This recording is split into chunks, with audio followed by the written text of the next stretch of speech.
नमस्कार दर्शकों, आप देख रहे हैं एमडीआर न्यूज़। आज की बड़ी खबर ये है कि राष्ट्रीय स्वयंसेवक संघ यानी आरएसएस के प्रमुख मोहन भागवत ने हाल ही में मुस्लिम धर्मगुरुओं से मुलाकात की है। इस मुलाकात को जहां एक तरफ सामाजिक सौहार्द की दिशा में एक अहम पहल बताया जा रहा है, वहीं राजनीतिक हलकों में भी इसकी काफ़ी चर्चा चल रही है।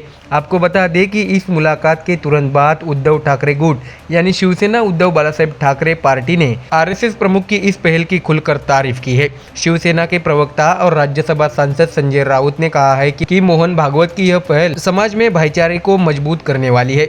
यह देश और समाज के लिए जरूरी है कि हम एक दूसरे को समझे, नफरत नहीं फैलाए। दर्शकों, आपको जानकारी दे कि दरअसल बीते कुछ समय से मोहन भागवत के बयानों और मुलाकातों में बदलाव साफ नजर आ रहा है। कुछ महीने पहले भी उन्होंने हर मस्जिद में शिवलिंग मत ढूंढो जैसा बयान देकर कट्टरपंथियों को निशाने पर लिया था। अब उन्होंने मुस्लिम धर्मगुरुओं से सीधी मुलाकात कर उन्होंने संवाद का रास्ता चुना है।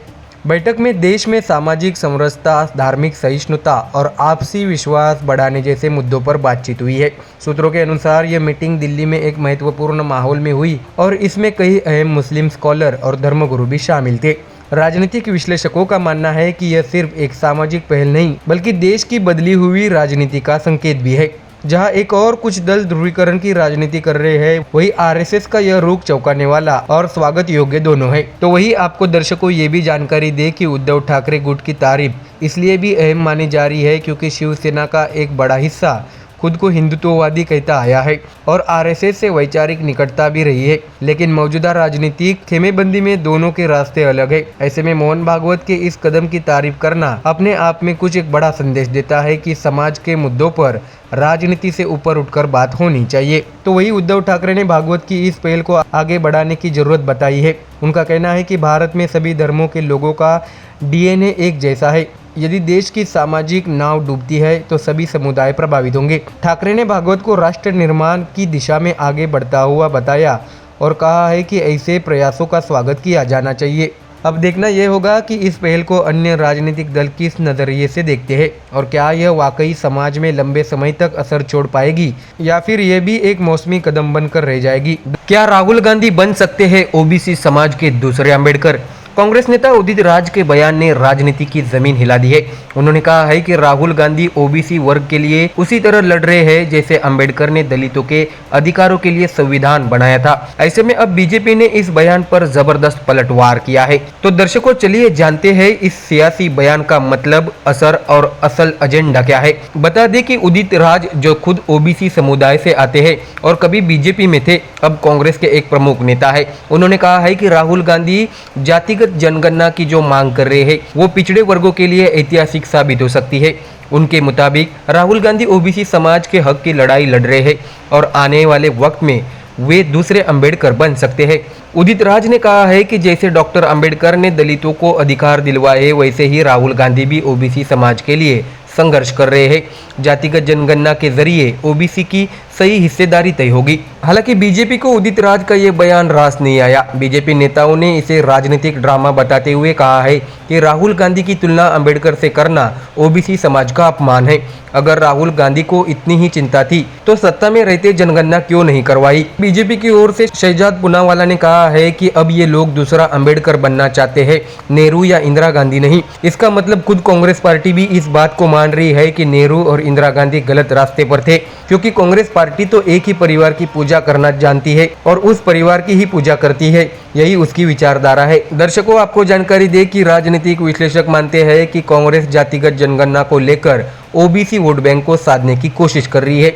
राहुल गांधी की भारत जोड़ो यात्रा से लेकर हाल की रैलियों में ओबीसी समाज को केंद्र में रखा गया है और अब यह बयान उसी राजनीति का हिस्सा माना जा रहा है। अब बीजेपी के आए बयान पर कांग्रेस ने भी बीजेपी को जवाब दे दिया है। उदित राज के बयान पर पार्टी ने कहा है कि बीजेपी को ओबीसी तब याद आते हैं जब चुनाव पास आता है। राहुल गांधी ओबीसी को सिर्फ वोट नहीं, उनका हक और सम्मान दिलाना चाहते हैं।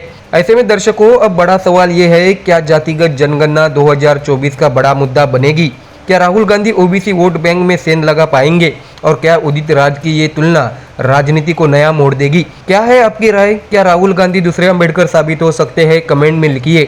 नमस्कार दोस्तों, आज की बड़ी खबर है राज्यसभा के सभापति जगदीप धनखड़ के संभावित इस्तीफे को लेकर उठे सियासी तूफान पर, और इस बार निशाने पर है खुद प्रधानमंत्री नरेंद्र मोदी, क्योंकि उद्धव ठाकरे के मुखपत्र सामना के जरिए जो आरोप लगाए गए हैं वे सीधे केंद्र सरकार की नीयत और नीति पर सवाल उठाते हैं। ये सिर्फ एक बयान नहीं बल्कि बीजेपी की आंतरिक राजनीति का एक बड़ा संकेत माना जा रहा है। तो आइए इस पूरे विवाद की परत दर परत पड़ताल करते हैं। दर्शकों, आपको जानकारी दे कि पिछले कुछ दिनों से मीडिया और राजनीतिक गलियारों में जगदीप धनखड़ के इस्तीफे की चर्चा गर्म है। हालांकि आधिकारिक तौर पर राज्यसभा सचिवालय या उपराष्ट्रपति कार्यालय ने इस पर कोई पुष्टि नहीं की है, लेकिन सामना ने अपने संपादकीय में बड़ा दावा किया है कि धनखड़ का इस्तीफा भाजपा की अंदरूनी खींचतान का नतीजा है। उन्होंने सवाल उठाया है कि अगर इस्तीफा दिया गया है तो क्यों, और अगर नहीं दिया गया तो अफवाहें क्यों उड़ रही है। बता दें कि सामना ने प्रधानमंत्री नरेंद्र मोदी पर सीधे आरोप लगाते हुए लिखा है कि जगदीप धनखड़ को मोदी ने ही आगे बढ़ाया था। बंगाल की सियासत में आक्रामक राज्यपाल की भूमिका में रहने के बाद उन्हें देश के उपराष्ट्रपति पद तक पहुंचाया गया, लेकिन अब वही धनखड़ पार्टी के लिए बोझ बनते नजर आ रहे हैं। सामना का आरोप है कि मोदी अपने बनाए हुए नेताओं से ही पीछा छुड़ाने की कोशिश कर रहे हैं। क्या ये एक रणनीति है या फिर मोदी सरकार में कुछ ठीक नहीं चल रहा? ऐसा सीधा हमला सामना के संपादकीय में किया गया है। बता दें कि हाल के दिनों में जगदीप धनखड़ ने कुछ ऐसे बयान दिए जो बीजेपी की विचारधारा से थोड़ा अलग माने गए।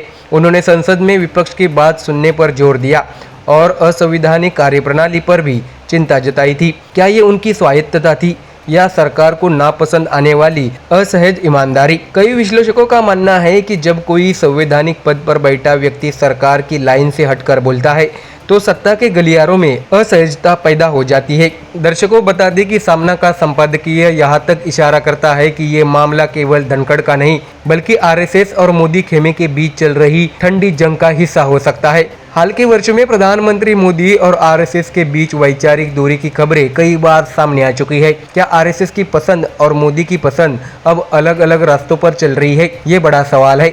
ऐसे में दर्शकों, हालांकि भाजपा ने इन आरोपों को मनगढ़ंत और झूठा बताया है। बीजेपी प्रवक्ताओं का कहना है कि उद्धव गुट खुद अस्तित्व की लड़ाई लड़ रहा है और झूठी कहानियां गढ़कर चर्चाओं में बना रहना चाहता है, लेकिन विपक्ष को एक नया मुद्दा मिल चुका है। कांग्रेस, जेडीयू, आम आदमी पार्टी जैसी पार्टियां इस पूरे मामले को मोदी की तानाशाही प्रवृत्ति से जोड़कर पेश कर रहे हैं। ऐसे में जनता से भी कई सवाल उठाए जा रहे हैं कि क्या वाकई जगदीप धनखड़ इस्तीफा देने वाले हैं या ये एक राजनीतिक शगुफा है? क्या मोदी सरकार में दरारें उभारने लगी है? और क्या विपक्ष इस मसले को लोकसभा चुनाव से पहले एक बड़ा नैरेटिव बना पाएगा? दर्शकों, इन सवालों के जवाब फिलहाल तो समय के गर्भ में ही है, लेकिन इतना तय है कि सामना के संपादकीय ने केंद्र की सियासत में उबाल ला दिया है। ऐसे में दर्शकों, तो क्या मोदी सरकार में वाकई सब कुछ ठीक नहीं है? क्या धनखड़ को हटाना किसी राजनीति का हिस्सा है या ये आरएसएस और मोदी के बीच की नई खींचतान है? आपकी क्या राय है? कमेंट में ज़रूर बताइए और वीडियो को शेयर करना न भूलें। जुड़े रहिए एमडीआर न्यूज़ के साथ, सच्चाई तह तक। Bureau report, MDR news.